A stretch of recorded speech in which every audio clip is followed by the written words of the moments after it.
नमस्कार प्रिय मित्रों। आज की यह कहानी बहुत ही रोचक होने वाली है। इस कहानी को सुनने के बाद आपको यह पता चलेगा कि इस संसार में सबसे बड़ा पापी कौन होता है, स्त्री या फिर पुरुष। आखिर सबसे बड़ा पाप किसके द्वारा किया जाता है। तो इस रोचक कहानी को शुरू करने से पहले आप सभी दर्शकों से अनुरोध है कि इस कहानी को पूरा ज़रूर सुनिएगा। तो चलिए इस ज्ञानवर्धक और रोचक कहानी को शुरू करते हैं। एक नगर में एक राजा रहा करते थे। उन राजा को पशु पक्षियों से बहुत ही अधिक प्रेम था। पक्षियों को पालना उन्हें बहुत पसंद था। वे अक्सर तोते और मैना और अन्य पक्षियों को भी पाला करते थे और पिंजरे में रखकर उन्हें दाना खिलाना बहुत अधिक पसंद था।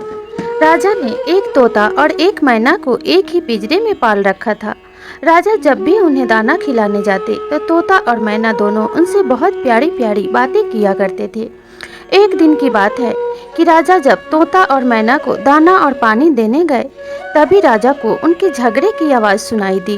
वे दोनों आपस में बहुत अधिक लड़ाई कर रहे थे, आपस में झगड़ रहे थे।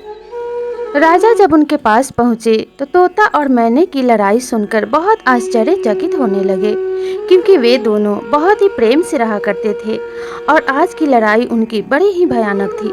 वे एक दूसरे की बात मानने को तैयार नहीं थे और ना ही चुप रहने को तैयार थे। तब राजा ने पूछा कि तुम दोनों आपस में क्यों झगड़ रहे हो। तब मैना ने कहा कि महाराज, यह तोता बोल रहा है कि इस संसार में सबसे बड़ी पापिन स्त्री होती है, लेकिन इस बात में जरा भी सच्चाई नहीं है। तब तोते ने कहा कि महाराज, यह मैना बोल रही है कि इस संसार में सबसे बड़ा पापी पुरुष होता है, लेकिन इस बात में भी तो बिल्कुल सच्चाई नहीं है। तब मैना ने कहा कि महाराज, इस संसार में सबसे बड़ा पापी पुरुष ही होता है। मैं इस बात को साबित कर सकती हूँ और इस बात को साबित करने के लिए मैं आपको एक छोटी सी कहानी सुनाती हूँ। तब राजा ने कहा कि ठीक है, तुम अपनी कहानी शुरू करो। तब मैना ने कहा कि महाराज, एक नगर में एक सेठ रहा करता था। उस सेठ का एक लड़का था। सेठ अपने बेटे को बहुत अधिक प्रेम किया करता था और इसी प्यार दुलार में सेठ को इस बात का जरा भी ध्यान न रहा कि सेठ का लड़का बहुत ही बदमाश और बिगड़ैल हो चुका था। वह न तो अपने माता पिता का बात मानता और न ही किसी की सहायता करता, न ही किसी जीव पे दया करता और धीरे धीरे यही उसका स्वभाव बनता चला गया। सेठ बाद में अपने लड़के की इस आदत से परेशान होने लगा। सेठ उसे बहुत कुछ कहता, लेकिन इस बात का उस लड़के पर कोई प्रभाव न पड़ा और उसने अपने आप में जरा भी बदलाव न किया। धीरे धीरे सेठ का लड़का सेठ का सारा पैसा जुए में और शराब में बर्बाद करने लगा और इसी तरीके से अपने माता पिता की सारी संपत्ति बर्बाद करने के बाद माता पिता द्वारा डांटे जाने पर अपने माता पिता की हत्या करके उस नगर को छोड़ के भाग गया और चलते चलते एक राजा के नगर में पहुंच गया। जब वह उस नगर में पहुंचा तो राजा के महल के बाहर एक चबूतरे पे बैठ गया। जब रात्रि से सुबह हुई, जब राजा अपने छत पे टहल रहे थे, तब उनकी दृष्टि उस सेठ के लड़के पर पड़ी और जब उन्होंने देखा तो मन में विचार किया कि यह तो बड़ा ही सुंदर लड़का है, अवश्य ही किसी राजा का या फिर किसी सेठ का लड़का होगा, क्योंकि इसके चेहरे से तो ऐसा पता लगता है कि इसका लालन पालन बड़े ही ऐशो आराम के साथ हुआ होगा।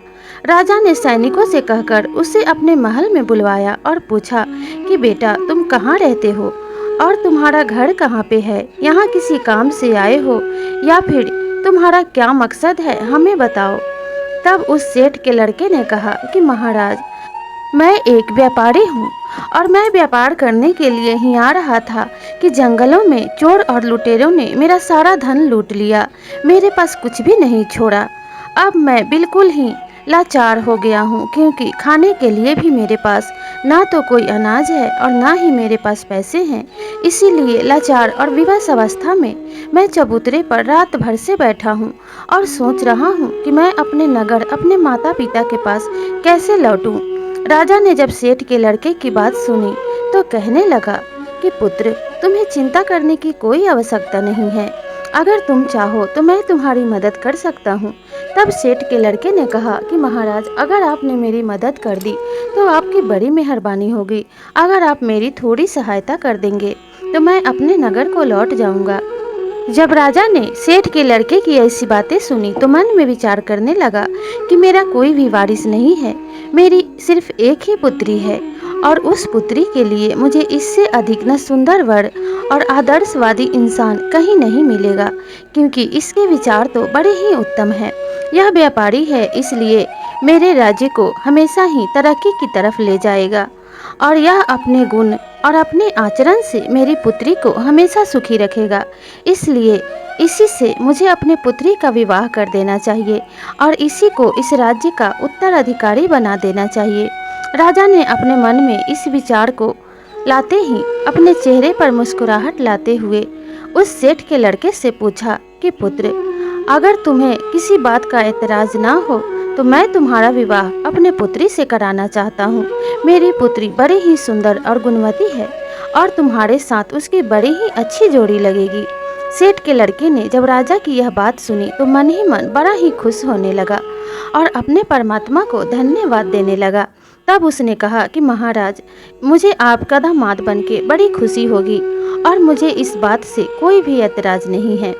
सेठ के लड़के की हामी भरते ही राजा ने खुशी खुशी और धूमधाम से अपनी बेटी का विवाह उस सेठ के लड़के से कर दिया। विवाह के उपरांत सेठ के लड़के ने अपने घर जाने की इच्छा बताई। तब राजा ने कहा कि ठीक है, मेरी पुत्री को विदा करा के तुम अपने घर ले जाओ और थोड़े दिनों पश्चात ही यहाँ वापस लौट आना, क्योंकि इस राज्य को तुम्हारी और मेरी पुत्री की ज़रूरत है। तब सेठ के लड़के ने कहा कि ठीक है महाराज, मैं 1 माह पश्चात ही लौट आऊँगा।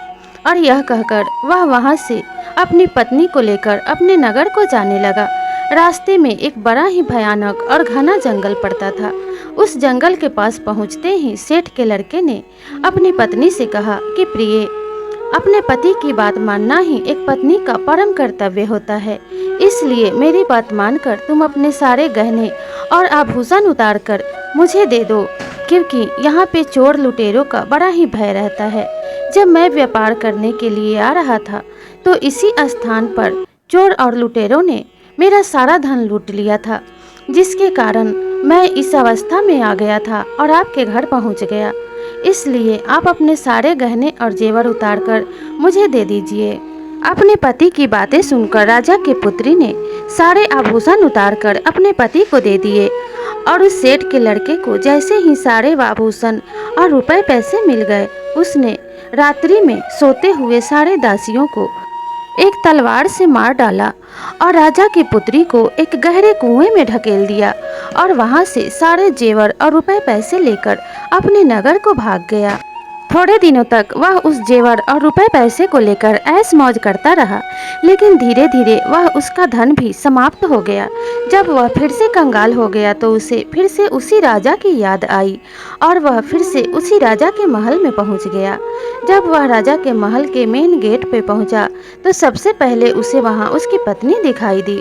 पहले तो उसकी पत्नी ने उसे बहुत डांटा फटकारा और उस पर क्रोध करती रही, लेकिन उसकी राम कहानी सुनकर उसका दिल भी पसीज गया और उसने अपने पति से कहा कि स्वामी, आपको देखकर मेरे पिता मृत्यु दंड दे देंगे, इसलिए मैं जैसा कहती हूँ वैसा ही कीजिए और वही बात कहिएगा।